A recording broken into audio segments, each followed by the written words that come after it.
Okay, so on this blue sheet, up till now, we had these two blanks empty, and we had this whole column. And we were able to identify really between these two from how they start apart or together and how they end.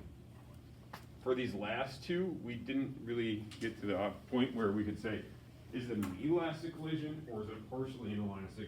Because both of those we said start apart and they end apart. Today, I'm going to show you how we can calculate and to determine which one it is. So the deformation isn't a huge giveaway because this is a yes or a no. Where it really comes down to is this kinetic energy column. And the idea is all of these is kinetic energy is conserved or no, except for elastic collisions. So we don't even worry about kinetic energy conservation except for the sole purpose of determining whether it's elastic or partially inelastic. And there's no point in looking at kinetic energy for recoil because it's not conserved and they started together and they ended apart. That's how we can determine what a recoil is. Inelastic, they start apart, or apart and they end together. It's that last two that we really kind of have to do the kind of the math to figure it out.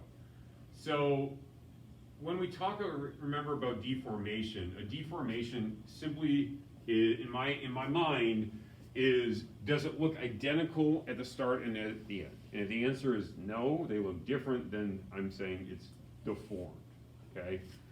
So for example, on your homework, they talked about a bullet in a gun, and that bullet is fired out of the gun. That's deformed because it looks different. They were together as one object, now they're separate, okay? That's deformed. If you throw a baseball to me and I catch it, I'm deformed now because that didn't come out right.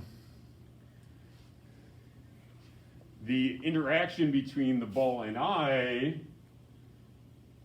is deformed. I don't know. It's not working right. I'll just go with it. I'm deformed, therefore, because I don't look the same as I did because now I have a baseball in my glove. Okay, I look different, therefore deformed. Visually, the way I like to think about an elastic collision, the best visual example that I think everyone can kind of relate to is the game of pool. The cue ball hits the 8 ball, they look exactly the same as they did before, as they did after. Therefore, no deformation. Now, is the game of pool elastic collisions, or is it really partially inelastic collision? The idea is we have to calculate it from the kinetic energy to really differentiate between that. A car collision, most of the time, two cars start apart and they end apart. Therefore, they start apart, they end apart, but it's really a partially inelastic because the cars are deformed. They look different because they smash. Now, they're designed to smash. We talked about that. The idea is they're designed to absorb energy to help keep the occupants safe. Where did that energy come from? That energy came from our kinetic energy.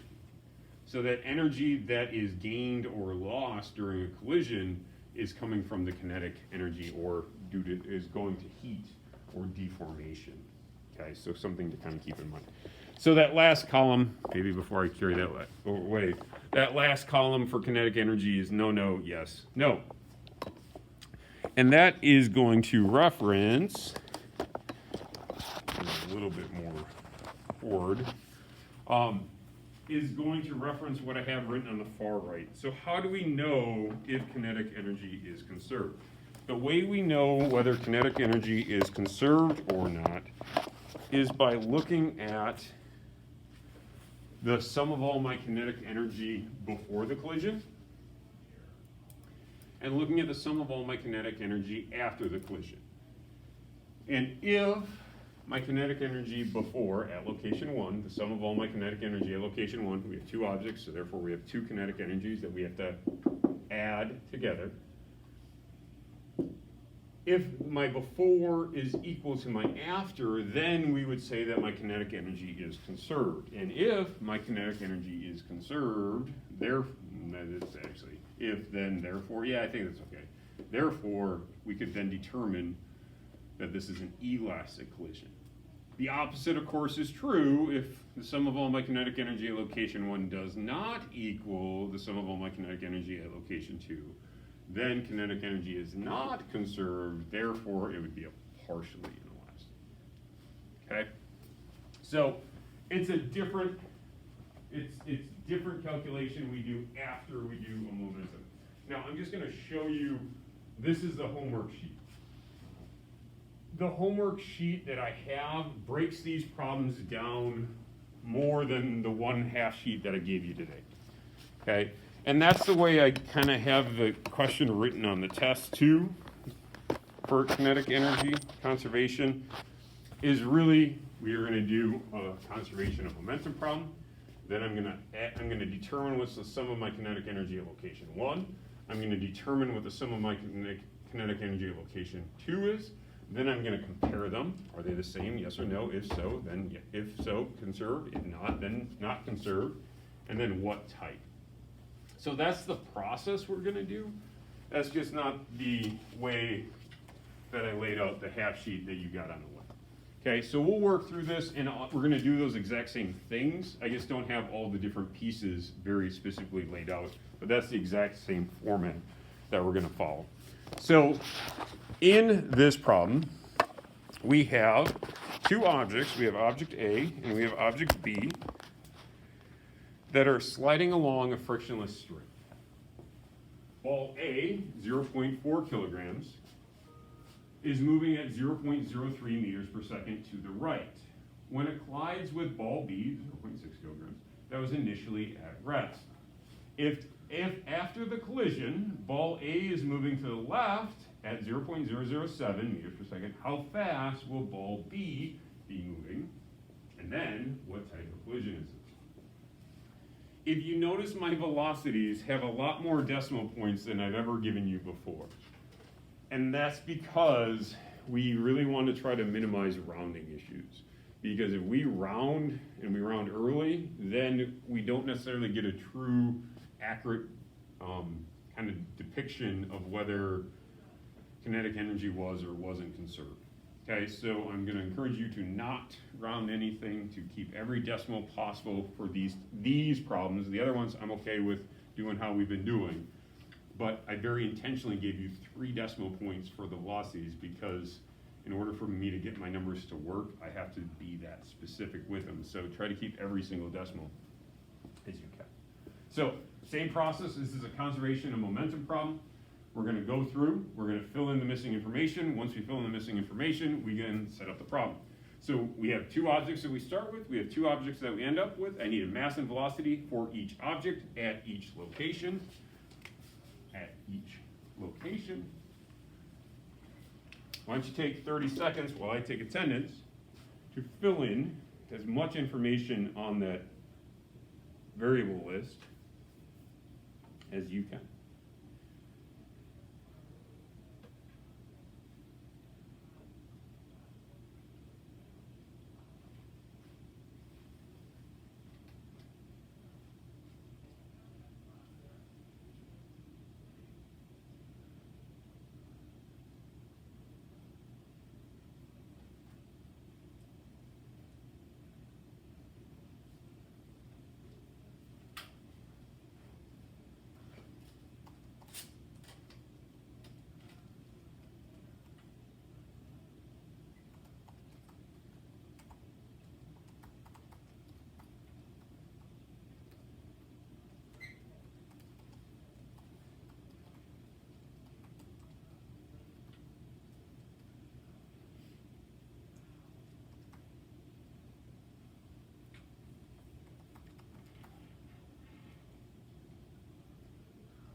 So your list should look something like that.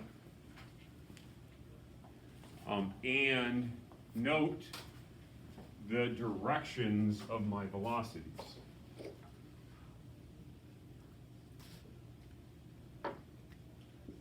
Initially, object A is moving to the right, so that's positive velocity. And after they collide, object A is moving to the left, which is a negative velocity. From here, this is a conservation of momentum problem. This is the same type of problem we've been doing for a while together. This is the sum of all my momentum before is equal to the sum of all my momentum after. Why don't you take some time and solve for this? Solve for VB2.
These problems, again, don't round. Keep as many digits as we possibly can. For this, it's not crucial, but we're going to use this number in the next section. And a rounded answer will kind of skew that for us. So I do have the answer posted on the board at 0.028 meters per second. Is what I came up with, and a lot of you had that. I did see one person was missing a 0, and I'm not sure where that 0 got dropped. I don't know if it was simply from the calculator to the piece of paper, or if you dropped a 0 in one of the previous velocities. But keep all that in mind, that we have 2 zeros before this decimal point. We have 1 0, I'm sorry, before the digits. So keep track of these zeros, because in like the next part, there's gonna be like 5 zeros after the decimal. Okay, so we really need to kind of keep track of those digits, and we don't want to be rounding. I did see a couple people write like 0.03, which if we were doing only velocity, I'd say, yeah, 2 decimal points, that's kind of been what I've been going for. But for the next piece we're about to do, we really need every single decimal that we possibly can. Anybody want me to go through the conservation of momentum piece? I'm more than happy to do it. Remember, we start with 2 objects, so because we have 2 objects, we need 2 momentums.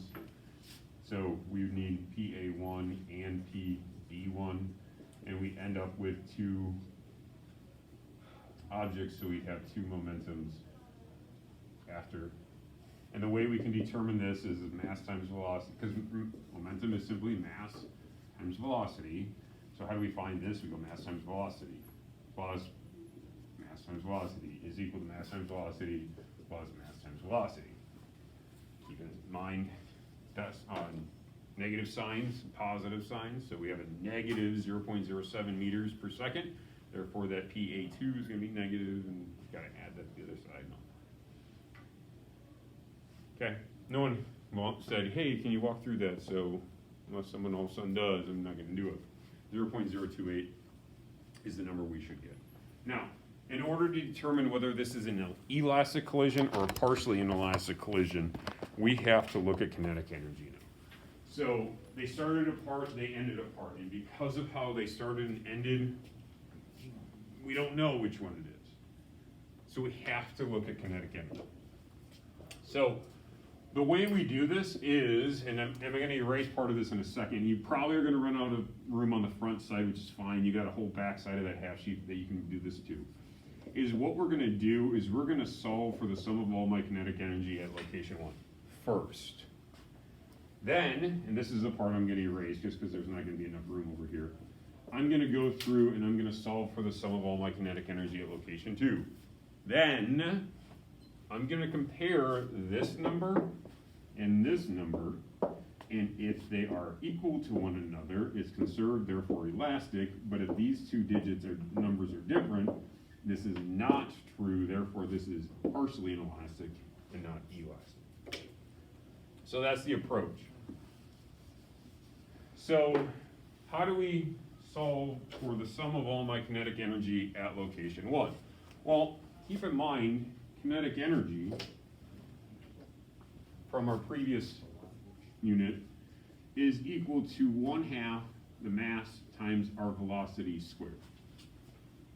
And we need to do that for each item. So at location 1, we have two objects. We have an A and a B. So we have to find the kinetic energy, not the momentum, the kinetic energy of object A at location 1. And this is sigma, which means sum of. I'm going to add that to the kinetic energy of object B at location number 1. Kinetic energy is simply 1/2 mv squared. Remember, the v is squared. So I'm going to go through, and in order to find the kinetic energy of object A at location 1, kinetic energy is 1/2 times the mass of object A times the velocity of object A at location 1 squared. 1/2 mv squared, 1/2 mv squared is very specific MA, VA1 squared, because I'm talking about kinetic energy of object A at location 1. For kinetic energy of object B at location 1, it's 1/2 the mass of object B times the velocity of object B at location 1 squared. 1/2 mv squared, but it's the mass of B, it's the velocity of B at location 1 squared. Digits, decimals don't round. There's a lot of zeros here.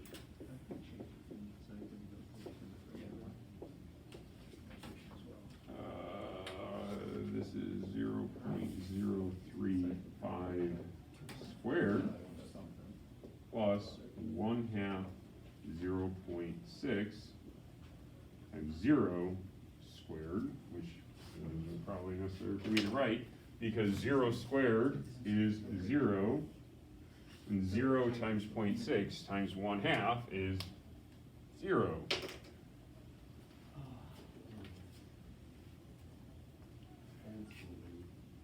.5 times 0.4 times 0.035 squared gives me sum of all my kinetic energy at location 1 of 0.000245, and this is kinetic energy, which is measured in joules. Now maybe your calculator, I heard scientific notation was mentioned, it will be 2.45 times 10 to the 1, 2, 3, 4, negative fourth. 1, 2, 3, 4. And that number is perfectly acceptable because they are the same number.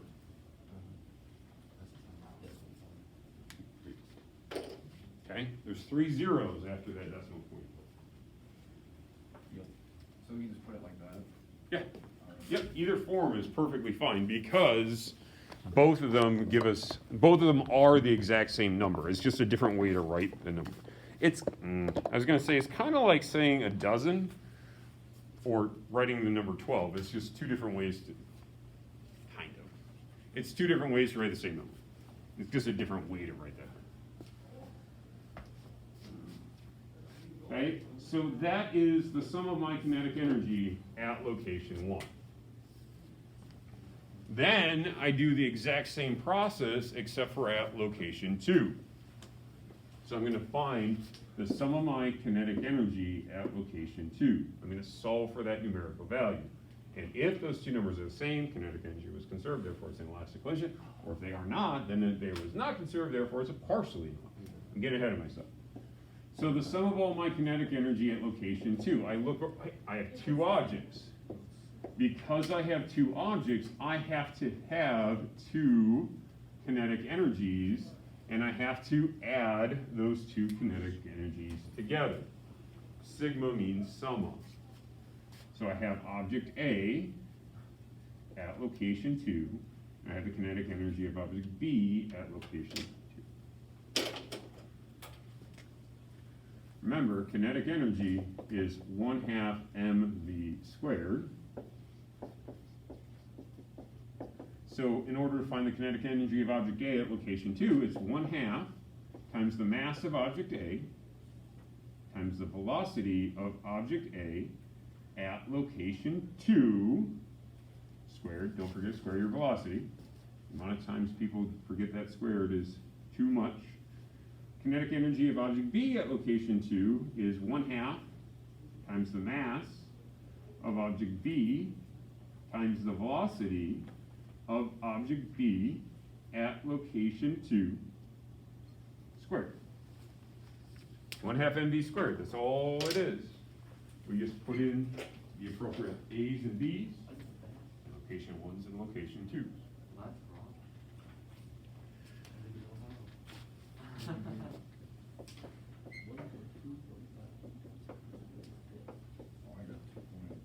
So then we plug in our numbers.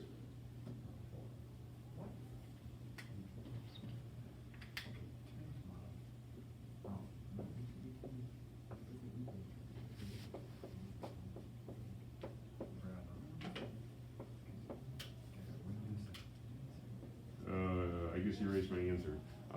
What was my velocity? 0.028? Yeah. Okay.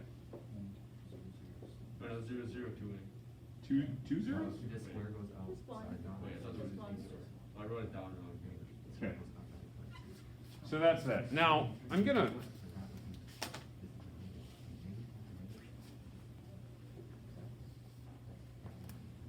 Okay, so my calculator, just verified this.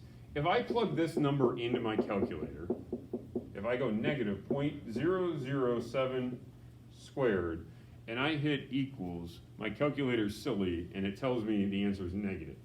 But we know better than that, right? Right? A negative number squared is a positive number. So the idea is what my calculator thinks I wanted to do was to find the opposite of 2. I did negative 2 squared. It's trying to take the opposite of my squared, which is silly. That's not what I wanted. So if I were to put that in parentheses, then it says it's right. So just keep in mind, this is a positive number. Just keep that in mind. Sometimes it works best to be smarter than your calculator. And hey, I know that this number squared is going to be a positive, and just kind of go like that in your calculator, because sometimes it does exactly what you tell it to do, which isn't always what we think we're telling it to do, is I guess the point I'm trying to make. So the sum of all my kinetic energy at location 2, I'll break it into the two parts. 0.5 times 0.4 times 0.007 is lots of zeros. What is it? 5, 0, 0, 0, 0, 0, 9, 8. 1, 2, 3, 4, 5. Yep. And I'm going to store that in my calculator because I'm going to use that digit in a little bit. I don't want to retype it at all. So then 0.5 times 0.6 times 0.028 squared is not quite as many zeros. 0.0002352.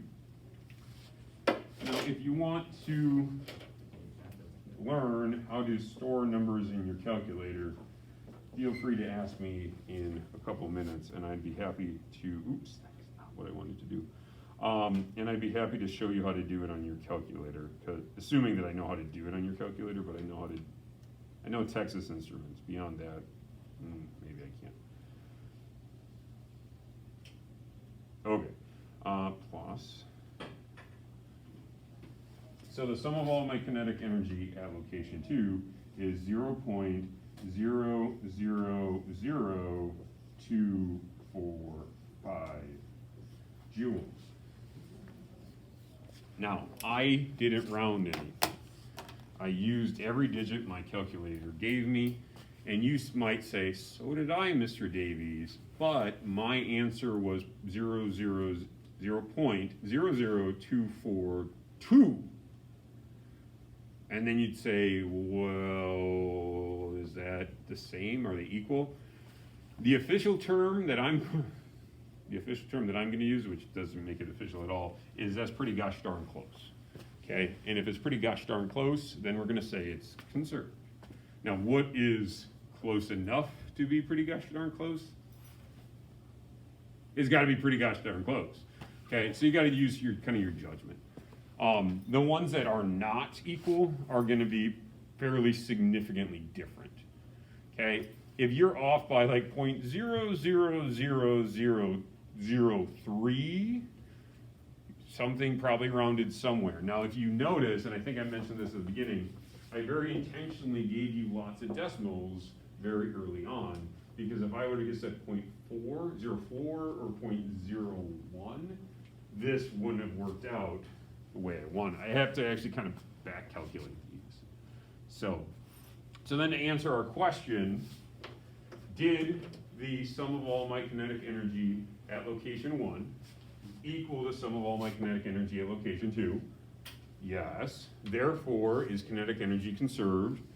Yes. Therefore, this is an elastic collision. Okay? That's how we determine whether it's elastic or partially inelastic. In traditional physics, in AP physics, they don't call it elastic, they call it perfectly elastic, because it has to be like perfect in terms of like no energy is lost along the way. Sorry, video folks. That was my thumb. I'm sure you enjoyed that. So that's really what we can do. It comes down to, is this a yes? Were they equal or were they not equal? And then from there, we can trace this back over to determine what they are. On your homework and on your test, I'm a little bit more directive in terms of what I'm asking you to do. So instead of saying, hey, what kind of problem is this, and hoping that you're going to do the steps, it's much like we did it. So what's the velocity, conservation of momentum, sum of all my kinetic energy before, what is that? What's the sum of all my kinetic energy after? Is it conserved or not? And then asking you the type. And that's the way I'll put them on the test too. So because of that, there's some extra calculations. I don't give you a lot of these problems on a particular homework or even on a test, just because for like this one problem, there's 3 different calculations we have to do for one problem. We did this one problem, and it took us a while. My timer on the video is 30 minutes. Okay, now did it all, it was close, right? There was whatever. So I don't give you a whole lot of these. So your homework sheet that I'm gonna have you grab in just a moment does have 3. There's 3 different problems, and those 3 different problems each have 3 different calculations. One momentum, then 2 kinetic energies for comparison. On your test, it's pretty typical that I give you one of these just because of the pure time. And really my focus of this unit is momentum, and this isn't momentum, but this is kind of something that is necessary in order to determine this, okay? So I want you to be able to do it, but if you get kind of stuck on these, you're gonna lose some points on the test, because that's gonna be a test question, but it's not gonna be like, hey, I don't know, just because I don't know how to do the energy piece doesn't mean I'm gonna fail my momentum test, okay? So just kind of hopefully let that ease your mind a little bit. So the rest of today, which we still have some time, is going to be some work time. Maybe you have, I think I counted on my fingers from memory. I think we have this is the 5th assignment for this unit, I think. Maybe you have some missing stuff. Maybe you have some questions on some of that stuff. And if so, great opportunity to get those answered. Also, I should probably talk quick. Sorry, I said I was gonna give you time. I tricked you. Next week's weird. If you're an A-Day student, it doesn't change your things a whole lot, but the ACT is being given to juniors on Tuesday. So there is officially no school on Tuesday, which means if you're an A-Day student, you have no virtual day assignment. You will have back-to-back in-person days. And if you're an A-Day, then that means you have back-to-back virtual days. Test Monday, March 15th is the plan. Okay, so we are going to do a lab and a lab on in-person days, and then there's going to be a worksheet and a review Socrative for your virtual day, because we're going to test here. If you're a B-Day student, now you're going virtual, so worksheet, Socrative, lab, for a test there. So just kind of keep that in mind. That's kind of the week to come. It's a little bit weird, but we'll figure it out.